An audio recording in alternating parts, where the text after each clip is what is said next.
तो hello guys, record of Ragnarok episode 14 की शुरुआत में हम देखते हैं जब एडम और जूस आपस में फाइट कर रहे होते हैं तो एडम जूस के चेहरे पे एक जोरदार पंच मारता है जिससे कि जूस का ब्लड निकल के एडम की आंखों में गिर जाता है और एडम की दोनों आंखें फूट जाती है। फिर जूस एक बढ़िया सा मौका देख के एडम के चेहरे पे एक जोरदार फाइट मारता है और तभी हमें पता चलता है कि एडम को कुछ भी दिखाई नहीं दे रहा होता है। जिसके बाद जूस एडम के चेहरे पे लगातार पंचेस मारने लगता है और एडम खुद को ब्लॉक कर रहा होता है। तो वही गर्ल ये देख के कहती है, ब्रुएल्डा, एडम की हालत बहुत ही बिगड़ती जा रही है, वो ज्यादा देर तक वहाँ पे नहीं टिक पाएगा। लेकिन तभी हम देखते कि जूस एडम पे अपनी डिवाइन एक्स से अटैक करता है और एडम उसको ब्लॉक नहीं कर पाता, लेकिन कैसे ना कैसे करके एडम खुद को फिर से डिफेंड करने लगता है। और वही जो एडम की फैमिली होती है वो एडम की ऐसी हालत देख के बहुत ही रो रही होती है और सारे ह्यूमंस बोल रहे होते हैं, इस लड़ाई को रोक दो,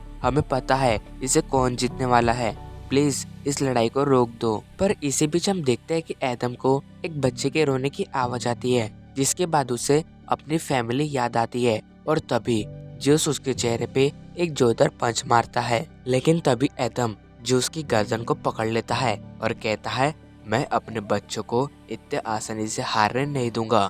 जिसके बाद वो जूस के चेहरे पे लगातार पंचेस मारने लगता है और वही जूस भी एडम के चेहरे पे लगातार पंचेस मारने लगता है। इन दोनों की लड़ाई और भी खतरनाक होते जा रही होती है और तभी हम देखते हैं कि ये दोनों एक मेक को अपना आखिरी पंच मारते हैं और तभी जूस अपने पैरों पे गिर जाता है। ये देख के सारे गॉड्स को लगता है कि जूस हार चुका है और सारे ह्यूमंस को लगता है कि एडम इस लड़ाई को जीत चुका है। लेकिन जब हेमडल एडम के चेहरे को देखता है तो वो नोटिस करता है कि एडम मर चुका है। तो वही फिर जूस कहता है, एडम तो पहले ही मर चुका था, लेकिन तभी भी उसने मुझ पे हमला करना बंद नहीं किया, वो अपनी आखिरी सांस तक लड़ते रहा।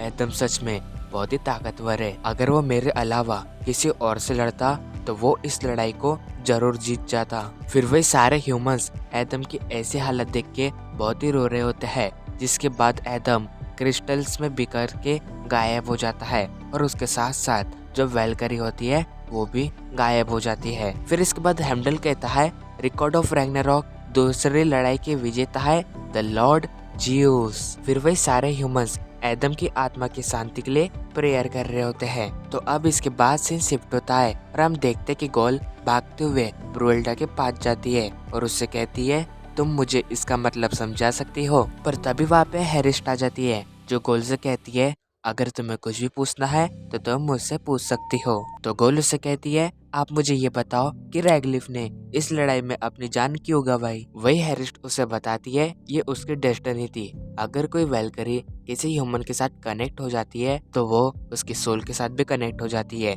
जिस वजह से वो ह्यूमन जब मारा जाएगा तो उसके साथ वो वेलकरी भी मारी जाएंगी। हैरिस्ट की ये बात सुन के गोल को उस वेलकरी के साथ बिताए गए सारे मोमेंट याद आते हैं, जिसके बाद वो हैरिस्ट को हक कर लेती है। लेकिन तभी हैरिस्ट गोल को बहुत जोर से पकड़ लेती है। जब गोल ये देखती है तो उसे पता चलता है, अरे मैं ये बात तो भूल ही गई थी कि हैरिस्ट के अंदर दो पर्सनैलिटी है। जिसके बाद वो हैरिस्ट से दूर हो जाती है। फिर वही अब ब्रुएल्डा को देखते हैं जो अपना स्ट्रेस कम करने के लिए बहुत ही सारा खाना ठूस रही होती है। फिर ब्रुएल्डा को सेकंड फाइट का मैसेज आता है जिसे देख के वो बहुत ही हैरान हो जाती है, क्योंकि उस फाइट में जो गॉड लड़ने वाला है वो और कोई नहीं बल्कि जूस का बड़ा भाई पर्सिडेंट है। तो गोल ये देख के कहती है, ये क्या हो रहा है, जूस शुरुआत में ही अपने सबसे बेस्ट फाइटर को भेज रहा है, क्या वो हमें 7-0 से ही हराने वाला है। तो वही ब्रुएल्डा गोल का मुंह बंद करती है और उससे कहती है, तुम शांत हो जाओ, मुझे मेरा काम करने दो। जिसके बाद वो पर्सिडेंट से लड़ने के लिए एक फाइटर को ढूंढ रही होती है। पर तभी वहाँ पे एक पर्सन आता है जो कहता है, पर्सिडेंट से लड़ने के लिए मैं जाऊंगा।